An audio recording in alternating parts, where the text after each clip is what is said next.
va danser jusqu'à fatiguer, on va bouger jusqu'à fatiguer, on va décaler jusqu'à fatiguer, on va s'envoler. Bienvenue sur Amaka Nutrition. Tu sais que dans cette chaîne, je donne les meilleurs conseils de nutrition. Mais là, j'ai décidé de faire autre chose aussi. Une sorte de vidéo développement personnel.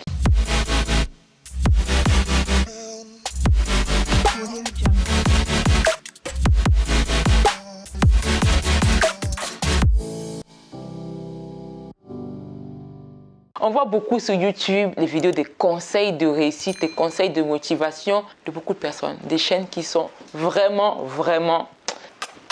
formidables. Il n'y a pas de problème. Ce n'est pas le but, tu vois, de copier quoi que ce soit.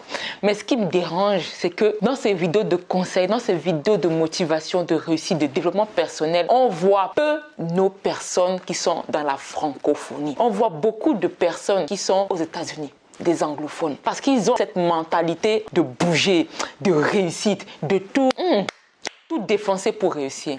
Mais il y a des gens qui ont des mentalités ici qui sont proches de chez nous, qui sont moins connus et qui ont beaucoup de choses à partager. Donc dis-moi si ça te plaît, mets-moi au moins des pouces bleus, au moins pas mal de pouces bleus, je sais pas, 10, 15, 20, j'en sais rien, pour me dire que ce genre de vidéo te plaît, pour avoir en fait des conseils de réussite de la part de personnes francophones. Pourquoi dans une chaîne de nutrition je parle de ça? Parce que quand tu veux changer d'alimentation, quand tu veux changer de mode de vie, quand tu veux changer d'état d'esprit, changer d'alimentation, il faut d'abord changer d'état d'esprit. C'est un challenge. Tout dans cette vie est un challenge. Et pour avoir ce challenge-là, c'est là-dedans et dans le cœur, c'est ça qu'il faut changer les choses. Et c'est là que ces personnes francophones peuvent t'aider à aller plus loin. Donc voilà, reste connecté jusqu'à la fin de la vidéo. Et aujourd'hui, on va voir quoi? On va voir un artiste que moi, j'apprécie vraiment beaucoup et qui s'appelle Keisha. Shine bright diamond, shine bright diamond. Je ne sais pas si vraiment tu le connais. Son vrai nom, c'est Edouard Mokolo. Il est né en janvier 74, 22 janvier exactement. Il arrive en France étant petit. Il a toujours aimé la musique, ça a toujours été en lui. Et il a fait une rencontre déterminante. Il a rencontré un artiste de Zouk qui s'appelle Jean-Michel Rotin. Moi, c'est des artistes que je connais parce qu'avec mon âge là, ces artistes ont bercé ma jeunesse. Donc, je ne sais pas si toi, tu les connais. Peut-être tu ne les connais pas. Et ce que j'ai toujours aimé en Keisha, c'est que avec ces rencontres-là, il a toujours été, comment dirais-je, un artiste novateur, un artiste qui a non pas suivi les courants, mais qui a devancé les courants.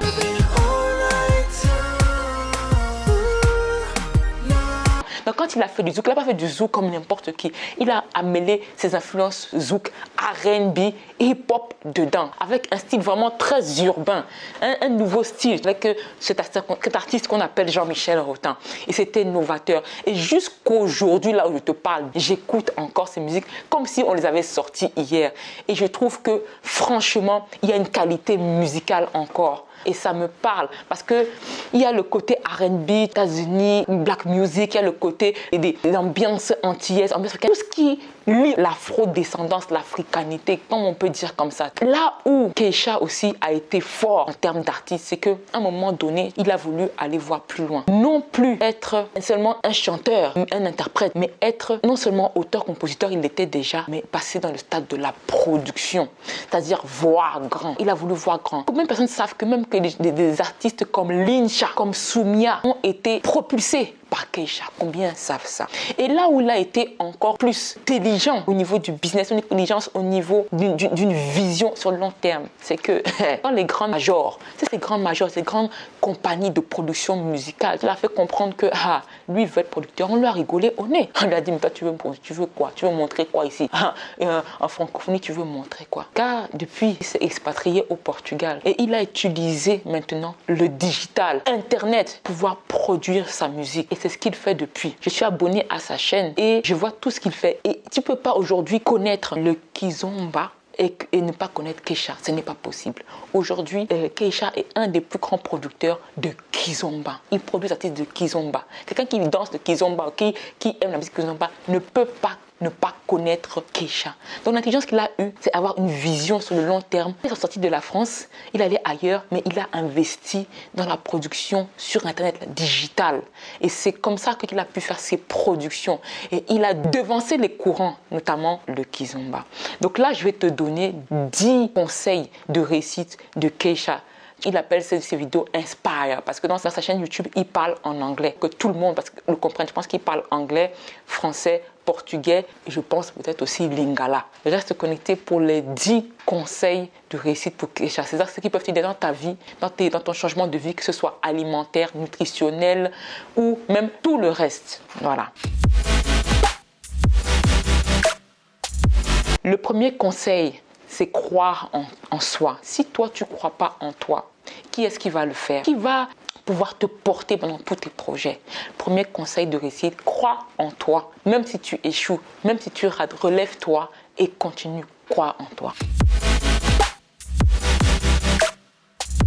Deuxième conseil de réussite de Keisha, savoir se tromper et en faire une force à travers la leçon qu'on en garde. Ça veut dire que tu échoues, ok, tu apprends de ton échec. Tu rééchoues, tu apprends de ton échec. Ça veut dire que ton échec ne doit pas être là pour rien. Il est là pour t'apprendre quelque chose. Même si les gens se moquent de toi, même si les gens rigolent, même si les gens te méprisent, ils te méprisent parce que eux ils font pas. Toi, tu fais. Tu fais, tu échoues. À partir de cet échec, tu dis voilà, ça va pas, je réajuste. Les gens vont toujours continuer à parler et à se moquer de toi. Ça fait quoi? Quand tu sais que toi, tu suis ton chemin. Et c'est ça le plus important. Ce n'est pas seulement la destination, c'est aussi le chemin. Donc tu échoues, tu continues, tu reprends et tu apprends de cet échec. Troisième conseil de réussite. Il nous dit qu'il faut que tu aies ta propre définition de succès. Quel que soit ce que tu veux faire, changer d'alimentation, un rééquilibrage alimentaire, changer de travail, avoir une nouvelle qualité de vie, quel que soit ce que tu veux faire, aie ta propre définition de succès là où tu vas arriver. C'est-à-dire que là, tu te mets une définition, un objectif. C'est-à-dire que je veux arriver à ça. C'est la première étape de l'escalier. Tu te mets là. Voilà. Et tu fais tout pour arriver à la première étape. Ok, tu arrives à l'étape. Ensuite, il t'explique que tu réajustes. Tu fais le but maintenant numéro 2. Donc, à la deuxième escalier. Donc, maintenant, tu pars de là. C'est-à-dire qu'au fur et à mesure, tes objectifs et ta définition de succès changent, évoluent. Et surtout, il dit bien que tes rêves évoluent selon justement ton évolution. C'est pas que voilà, tu as toujours le même rêve matin, midi, soir, nuit. Non, tu évolues, donc tes rêves, ils passent d'étape à étape. Tes objectifs passent d'étape à étape, mais avec dans ta propre définition. C'est pas que quelqu'un te dit que non, le succès c'est ça, le succès c'est ça, le succès, non. C'est-à-dire que c'est comme si on te dit, il faut que tu arrives à 60 kilos.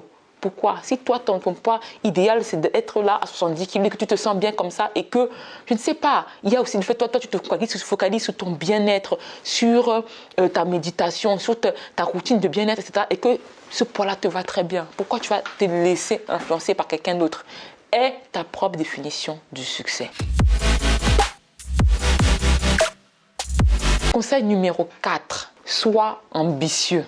C'est-à-dire que aie de l'ambition, vois grand, aie une vision, vois toujours grand, vois toujours plus. Tu peux toujours plus, tu peux toujours plus. Même si tu as tes paliers d'objectifs à atteindre, aie toujours de l'ambition parce que c'est ça qui va toujours te porter, surtout quand tu as des échecs, quand tu as des difficultés. Si tu as cette ambition-là, c'est que tu vas vers cet objectif-là qui est grandiose, tu vas pouvoir faire des étapes. Ça a toujours cette motivation derrière, aie de l'ambition. Le conseil numéro 5, il va encore avec aussi les autres conseils, et notamment le conseil numéro 4. Ne te limite pas à être un joueur de foot, sois le patron du stade.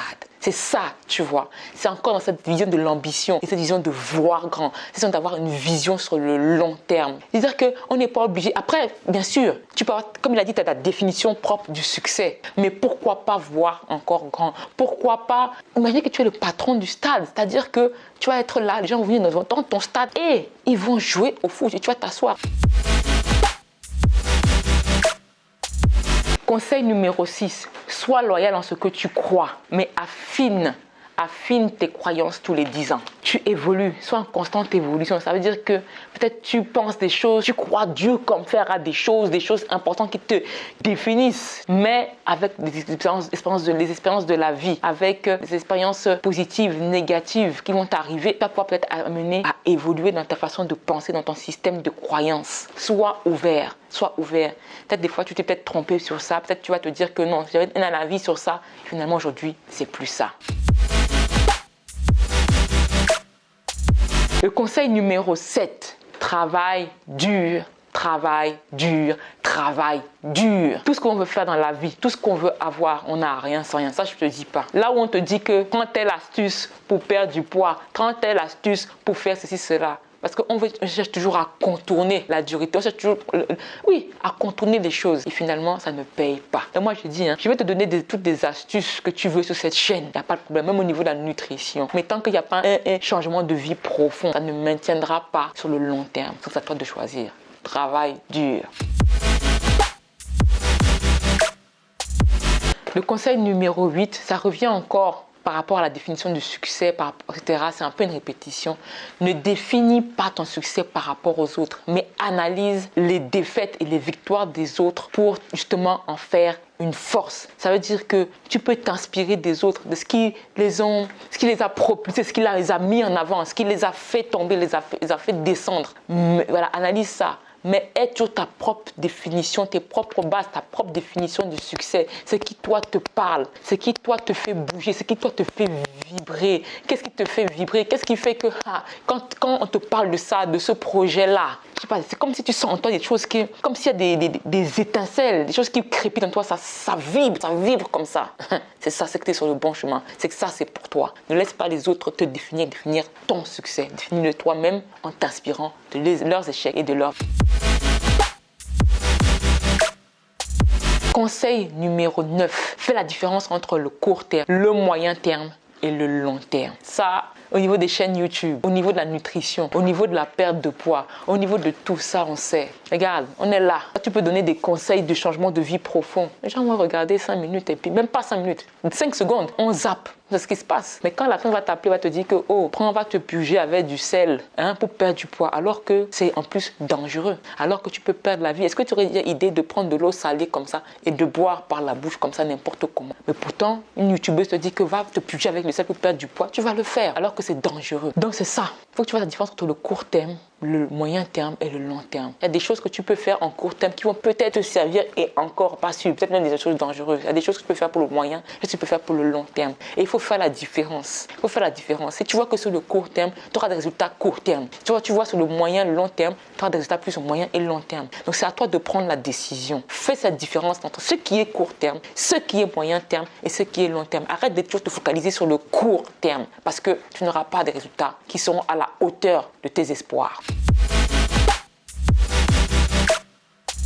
Pour le dernier conseil, le conseil numéro 10, je vais seulement te lire parce que c'est un peu long. C'est vraiment le dernier conseil. Donc ça veut dire quoi? Regarde le monde avec la froideur de la réflexion et non la chaleur de l'émotion, tout en laissant l'émotion guider tes choix instinctifs. C'est un peu spécial. Mais ça veut dire quoi? C'est que parfois, il faut juste savoir prendre un peu de recul dans ce qui arrive. Tu vois, tu arrives quelque chose et ça te bouscule. Ou tu vois quelque chose, c'est un fait que tu vois à la télé, aux médias ou des choses. Des fois, prends seulement un peu de recul pour pouvoir justement analyser la situation. Pas trop analyser quand tu analyses trop, tu fais plus rien après. Mais juste prendre un peu de recul, analyser la situation, prendre un peu de recul pour un peu te poser, tout en restant toi-même avec ton système de croyance. Et en n'étant pas totalement froid, mais au moins en prenant un peu de distance avec les choses et en laissant ton cœur parler. C'est ça que moi je veux, pour pouvoir te permettre d'agir dans les meilleures conséquences.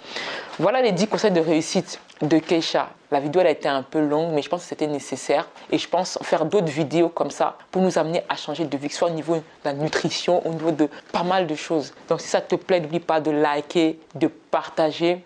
Dis-moi dans les commentaires quel est l'un des 10 conseils que tu vas appliquer ou bien qui t'a le plus touché. Et voilà, et dis-moi si tu veux que je fasse encore d'autres vidéos comme ça, des vidéos longues. Voilà, c'était les 10 conseils de réussite pour Keisha et je te dis à bientôt pour la nouvelle vidéo sur Amaka Nutrition.